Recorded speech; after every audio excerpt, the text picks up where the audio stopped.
चला bye bye. Bye bye. हां आहे का लाईन? हां आहे ते तिथे. चल तोपर्यंत चल तिथे. हां चल मी येतो. मी त्यांना विचारतो की फीज भरायला वगैरे कसं आहे. हे स्कूलची लाईन आहे आणि मस्त लहानपणीचे दिवस आठवले आपल्याला. अरे इकडे नाही, मला काय झालं? काय झालं? जर का अशा वेळेला पाऊस आला तर या मुलांना कुठलाच सोर्स नाही.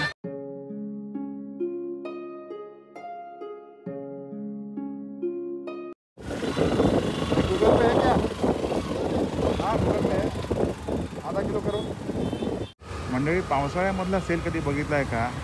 भर जुलै महिन्यामध्ये इथे पुस्तक प्रदर्शन आणि विक्री अशा स्वरूपामध्ये सेल लागला आहे. घरगुती वस्तू. जाऊया आता. लेन्सकार्टमध्ये जायचं आहे. समोर बघा काम झालं आहे आपलं. हा चष्मा दुसरा बदलून घेतला आहे. कसा वाटतं ते पण कमेंट करा. बहुत काला हो गया ना.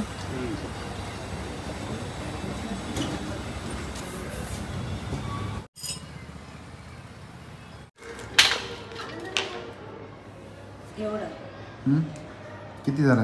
जास्त झाला. 1 किलो झाला जवळपास. गाड्यांचं फीचर आहे आपल्या समोर. Charging station. मी त्याला जस्ट विचारलं की हे चालू झालं आहे का, तर त्याने सांगितलं की नाही अजून, याला वेळ लागेल. याच्यामध्ये रिचार्ज मारावा लागतो. पण पेट्रोल पंपावरती आता प्रत्येक ठिकाणी जर का इलेक्ट्रिक व्हेकल चार्जिंग स्टेशन बसत असतील तर हेच इथून पुढच्या गाड्यांचं फ्युचर. चलो Aishwari, how are you? I am fine. I am also fine. चलो आता आपण आलेलो आहे पनवेलच्या भाजी मंडईमध्ये भाजी घेण्यासाठी. आणि माझ्यासोबत आहे आज ईश्वरी. आणि तिला बऱ्याच वेळेला बाबांसोबत यायचं असतं. सकाळ सकाळी उठून सगळी कामं सोडून तिला माझ्यासोबत यायचं. एवढा मोठा ट्रक आला आहे बघ. चल चल पुढे चल. चल जाऊया आपण पुढे. असू दे ना. आता त्याला हॉर्न देतो, आपल्याला नाही देतो. नाही चल तू माझ्याबरोबर.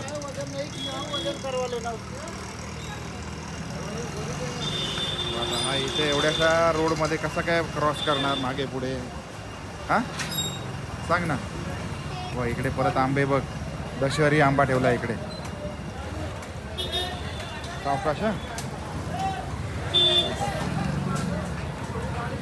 माशा आहेत सगळ्या. गाड्या मिशा आहेत. जाऊ दे. खूप गर्दी आहे. रविवार आहे ना, त्याच्यामुळे भयानक गर्दी असते. पालेभाजी पण बघा. खूप पालेभाजी असते. खूप पालेभाजी. हां हो रोड झाला आहे. पहिले इथे खूपच घाण असायची.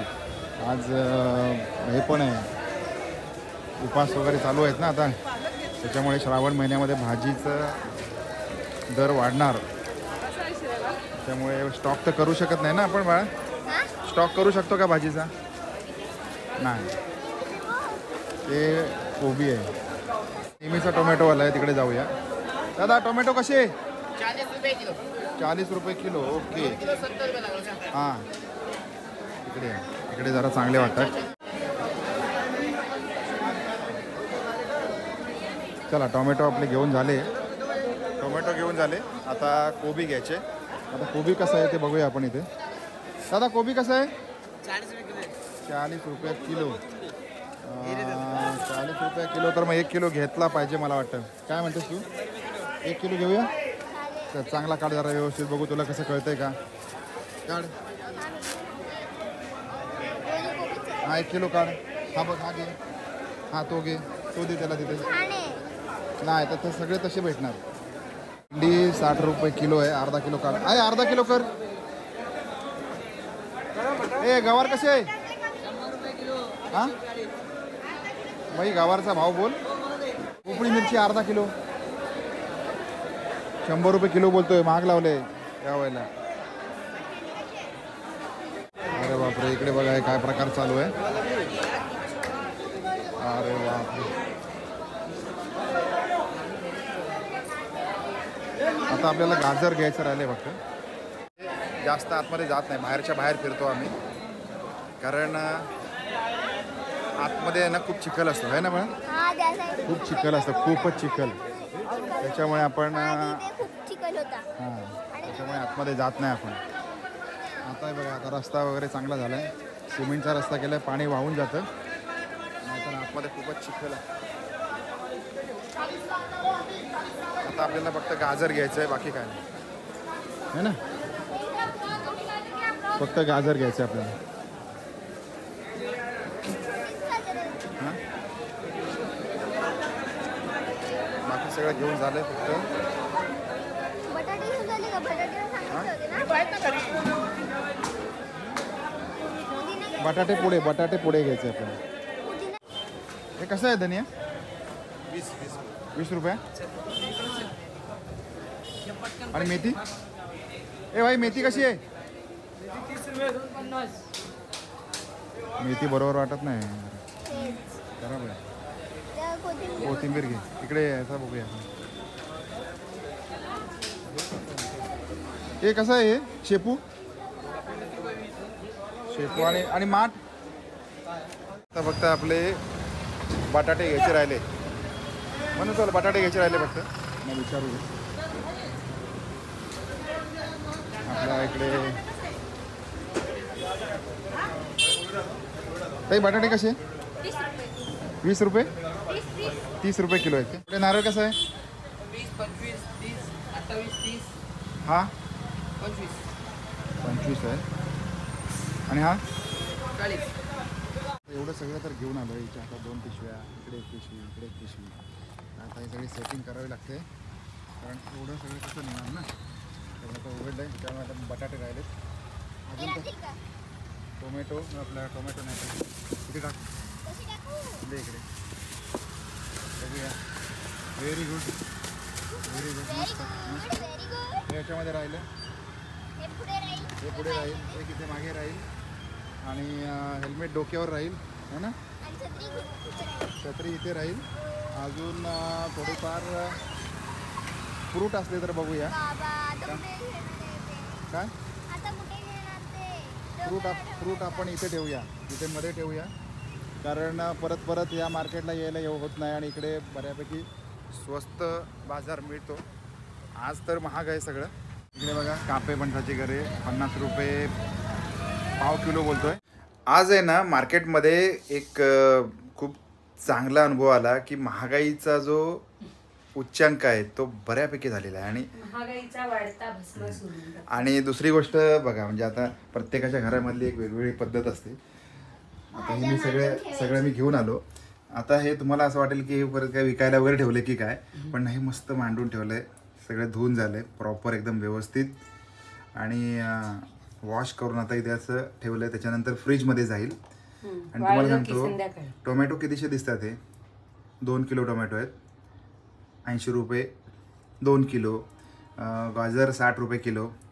सगळ्यात जास्त तुला माहिती आहे काय आहे आज? शिमला मिरची. सगळ्यात जास्त सिमला मिरची आहे. 120 रुपये किलो होती. आणि बाकी तर मग 60 रुपये किलो 70 रुपये किलो असतं. एवढंच जरी घेतलं ना तरी अक्षरशः 200-300 रुपयाची भाजी तरी मी होती. तुम्हाला पडवळ वगैरे आणायला सांगितलं. पडवळ आम्हाला समोरासमोर दिसलं नाही, पण एवढंच घेतलं तरी 200-300 रुपयाची भाजी. आणि हे वांगी इकडे नाही आणली. वांगी ईश्वरी नको म्हणाली. त्याला 2 वेळा विचारलं मी. बोललो की नाही सांग? नको. आणायची ना. तिला आवडतात, खूप आवडतं वांगी. नाही यार. मग मी मला तुला आवडतं आणलंय. दोन वेळेला तिला मी म्हटलं. बटाटे कसे होते का? बटाटे मला वाटतं साधारणपणे 100 रुपये 4 किलो. त्याच्यानंतर हे सगळे ग्रीन व्हेजिटेबल्स, नारळ. आणि दुसरं म्हणजे घरे आणले. आता गावाला गेलं की घरे त्याला काही हिशोबच नसतो, पण इकडे आता मुंबईमध्ये 200 रुपये किलो म्हणजे 50 रुपये पाव किलो पाहिजे शकता. विचार कर हां काय किंमत आहे. म्हणजे आपल्या गावचं जे फळ आहे त्याची किंमत काय इकडे येऊन होते बघ. 200 रुपये किलो. इथे आपण 50 रुपयाला एक घेतो माहिती आहे ना. 50 रुपयाला अख्खा फणस घेतो आपण. अख्खा फणस 50 रुपयाला घेतो.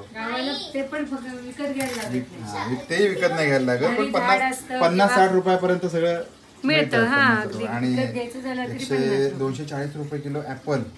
आणि हा एकटा भाऊ आजच फोडायचा. हा एकटा भाऊ किती रुपये माहिती आहे? 60 रुपये. म्हणजे 50ला दिला त्यांनी 50ला. असं आहे सगळं. असं सगळं घेऊन आलं. आणि काल आपण बघितलंय की मराठी माणसाची युती, मराठी माणसं 2 मराठी माणसं एकत्र आली, बरं वाटलं. पण त्याच्याच बरोबर 2-3 मोठे प्रश्न आहेत. त्यातला एक प्रश्न असा आहे की बेरोजगारी. म्हणजे इतकी बेरोजगारी आहे. भरमसाठ मुलं शाळा कॉलेजेसमध्ये क्वालिफिकेशन घेऊन एज्युकेशन घेऊन बाहेर पडतात, पण त्याला नोकऱ्या आहेत का ग? नाही. हां, हो, पाणी बघ ना. त्यांना नोकऱ्या नाही आहेत. आजकाल लाखो इंजिनियर, लाखो ग्रॅज्युएट झालेली लोक, मुलं मुली सगळे नोकऱ्या नाहीत म्हणून छोटे मोठे बिझनेस करतात. करावे ना, बिझनेस करावे छोटे मोठे, पण त्याच्यामध्ये सुद्धा स्टार्टअप जे असतात ते स्टार्टअप सगळेच वर्क पैसे करतात लागतात असं नाही. ना. स्टार्टअपला पैसे लागतात. भांडवल पाहिजे. आणि 10वी-12वी ग्रॅज्युएट होऊन जर जे मुलं बाहेर पडतात त्यांना नोकऱ्या कुठे आहेत पटापट? तेच तर आहे ना. किंवा बिझनेस केला तर त्यांना भांडवल कुठून उभं राहणार? या सगळ्या गोष्टींचा थोडासा विचार झाला पाहिजे. आणि नुसतंच आपण मराठीचा अभिमान कायमस्वरूपी राहील, त्याचबरोबर माझं असं म्हणणं आहे की आपल्याला इंग्रजी लँग्वेजसुद्धा तितक्याच फ्लुएंटमध्ये आली पाहिजे बोलताना. मराठी मुलाला हिंदीचा विषय वेगळा आहे, हिंदी बोलता यायला पाहिजे, कारण तुम्ही महाराष्ट्राच्या बाहेर गेलात, तुम्हाला हिंदीमध्ये कम्युनिकेशन झालं पाहिजे. आणि होतंच, कारण काय आपण हिंदी सिनेमे बघतो, इतके सारे मूवीज बघतो, सगळ्या गोष्टी बघतो, तर आपल्याला हिंदीसुद्धा आलं पाहिजे. बरोबर ईश्वरी? आणि इंग्लिश पण आलं पाहिजे. हां, इंग्लिश तुला किती येतं? येतं. किती? एकदम जास्त पण नाही, कारण की आता फिफ्थमध्येच आहे, पण येतं. तुमच्या स्कूलमध्ये काय कसं काय मराठी व्यतिरिक्त काय बोलतात? इंग्लिश. फक्त मराठीच्या पिरियडमध्ये मराठी, हिंदीच्या पिरियडमध्ये हिंदी, बाकी सगळे इंग्लिश. तुला 4थी पर्यंत हिंदी सब्जेक्ट होता का ग? फर्स्ट पासून हिंदी आहे तुला? ते नाही आठवत आहे. मला पण नाही आठवत आहे. तुला हिंदी असेल किंवा नसेल माहिती नाही, पण बहुतेक होता. 5वीला तर आहे तुला हिंदी, है ना? पण चौथीला पण होतं, तिसरीला पण होतं. मराठी आणि हिंदी हे जर का 2 लँग्वेज सोडले तर तुम्हाला पूर्णपणे इंग्लिश बोलतात. समजा मॅथ्सच्या टीचर आल्या तर पूर्णपणे इंग्लिशमध्ये नाही, मॅम जर म्हटलं हिंदी से बोलो तर आम्ही बोलतो ना हिंदीमध्ये. अदरवाईज सगळे सब्जेक्ट तुम्हाला सायन्स पण इंग्लिशमध्ये शिकवलं जातं, मराठीत नाही, हिंदीत नाही. म्हणजे थोडंही मराठीमध्ये समजवत नाही. एक्झाम्पल द्यायला ते हिंदीमध्ये सांगतात. कधी कोणाला कळत नसेल किंवा कोणाला इंग्लिश येत नसेल किंवा कळत नसेल इंग्लिश, म्हणून तेव्हा तरच तुम्हाला हिंदीमध्ये हिंदी एक्सप्लेन करतात. बाकी अदरवाईज टीचर आल्यानंतर दे स्टार्ट्स इन इंग्लिश ओनली. मंडळी, आमच्या बायकोचं असं म्हणणं असतं की साबुदाण्याची खिचडी तिच्यापेक्षा मला जास्त चांगली जमते. त्याच्यामुळे जर का मी घरी असेल तर तिचं नेहमी म्हणणं असतं की खिचडी मीच करावी. तर खिचडी करतोय मी आता. साजूक तूप घेतले याच्यामध्ये, ते फ्रीजला ठेवलेलं होतं, एकदम घट्ट झालं. आणि इतका साबुदाणा आहे, त्याच्यामध्ये एक बटाटा घालणार, जिरं घालणार, आणि बघूया मी केलेली खिचडी कशी होते. बाकी तर काय मला एवढं करायला जमत नाही, सगळी प्रॅक्टिस निघून गेली माझी. पण एवढा खिचडीचा एक मेनू बघतोय आज.